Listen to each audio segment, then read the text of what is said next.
What materials do you really need to learn how to draw, and what ones can you do without? Hi, I'm Emily from the Pencil Room Online, and if you want to learn how to draw and you're looking around for what materials to buy, there's so much choice it can be confusing to know what you actually need. Not to mention all the different recommendations on blogs, on the internet and on YouTube. Chances are you'll end up buying expensive materials that you don't actually need yet. I've seen it before, students who have all of the gear but they don't know how to use it. To get right to the point, all you really need if you're serious about learning to draw realistically is 3 pencils, a sketchbook with good quality paper, an eraser and a sharpener. The reality is the thing that's going to make you a good artist is practice and not what kind of fancy pencil you have. So let me show you what I recommend to my beginner drawing students to make sure they get a good start learning to draw. And if you're on a budget, everything you need should cost under about $30. It's even possible to get decent materials for under $20, depending on where you're buying them from. Pencils. There are 3 pencils that you're going to need to be able to draw and shade from light values through to dark values. And they are a 2H, a 2B and a 6B. And the grade of the pencil is just here on the side. If you want to learn more about what the pencil grades actually mean, I've made a much more detailed video which I will link in the description for you. But very simply, the H pencils are harder and lighter, the B pencils are softer and darker. You need a 2H pencil for sketching and shading in the first stages of your drawing. A 2H pencil is very light and very sharp. You'll need a 2B pencil to use as a general sketching and shading pencil. It's darker than a 2H pencil, and it can get a good range of tonal values from light through to dark. It's good for both sketching and shading.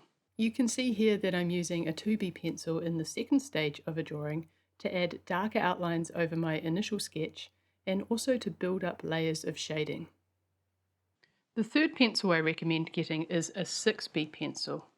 This is a very soft lead and it's much darker than a 2B pencil, so it's not so great for shading or sketching in the initial stages of your drawing, but it's really good for those dark details that you might want to achieve at the end of a drawing, and for adding layers of soft dark shading. So you can see you don't need to buy a complete set of drawing pencils. These 3 pencils are all you're going to need to be able to sketch and shade from very light to very dark and all of the tonal values in between. Now what brand you choose is personal preference. If you are just starting out, then go with any recognized art brand.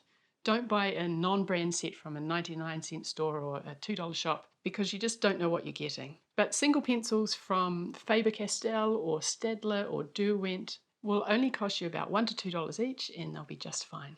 When it comes to the drawing paper that you're going to use, I recommend getting a sketchbook so that you can keep all of your drawing practice in one place. And there are 3 things to consider when you're buying a sketchbook. There's size, there's durability, and there's paper type. Choose a size that feels right for you, but don't go too small. So in New Zealand, we've got A4 size sketchbooks and we've got A3 size sketchbooks. And the one you choose is going to depend on what or how you're going to be using it. So if you're going to be traveling around a lot and you want to take your sketchbook with you, then this size is probably going to be better. But if you're going to be working at your desk and only working at your desk, then the larger size might be better and you can keep it there all the time. The most important thing to consider when you buy a sketchbook is, are you going to be happy to scribble in it? Don't buy a beautiful, expensive sketchbook because you're just going to feel pressure to only draw perfect drawings in it. And that's really going to be an obstacle to your drawing practice. Sketchbooks are for practicing in. You should feel comfortable scribbling in it, doing drawing exercises, writing notes and doing different sketches, testing pencils. And for that reason, I'd recommend buying a cheap sketchbook like this one. It has a spiral binding, which means that you can lay it flat. It's also got a durable cover and a heavy board at the back, which gives you a nice firm surface to work on if you're away from your desk. Now this might cost anywhere between $5 to $15, so it's reasonably cheap, but it still has good drawing paper. Let's have a talk about the paper. paper that is made for drawing is different to standard paper. Most art sketchbook paper will have some tooth or texture to it, which you'll feel if you run your fingers over it. A slight texture is good because it gives the graphite of your pencil something to stick to. When buying a sketchbook, look for these 3 things on the cover. It says it's suitable for drawing or sketching, or mixed media is fine too. It has a weight greater than 60 pound or 90 GSM. This is how thick the paper is. And 60 pound or 90 GSM, it's just a little bit thicker than standard office paper. It's much more durable and you don't get any pressure from your pencil transferring through to the page underneath. Also look for acid free. This just means it'll last a long time without yellowing. If you buy any sketchbook from an art shop, chances are all of these requirements will be met.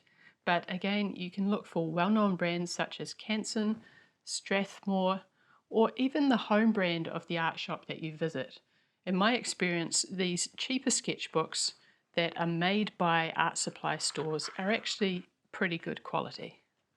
The only eraser you need to have is a putty eraser, also called a kneaded eraser because you can knead it as so. These are much cleaner to use than a plastic eraser, which can smudge your work. A putty eraser picks up unwanted marks rather than pushing and rubbing the pencil around on the paper. It comes in a packet like this. Once you take it out of the packet, you can mold it into any shape to match the area that you will be erasing. You can even mold it into a really fine point, almost like a pencil, if it's a small area that you need to erase. One putty eraser will last you for years. It doesn't smudge and it doesn't leave those annoying bits of rubber that you get on your page with a plastic eraser. The other thing you'll need is a pencil sharpener, and most people have one of these lying around at home. A metal one like this one is much sturdier than plastic one and will last you a long time. But as long as it sharpens your pencil, it doesn't really make much of a difference what it's made out of. You may have seen these paper blending stumps before. They're used to smooth out your shading marks and create nice smooth transitions between one tonal value and another tonal value. But I don't recommend these for people who are learning to draw. They're not easy to use well, and beginners tend to overuse them to cover up a lack of shading skills.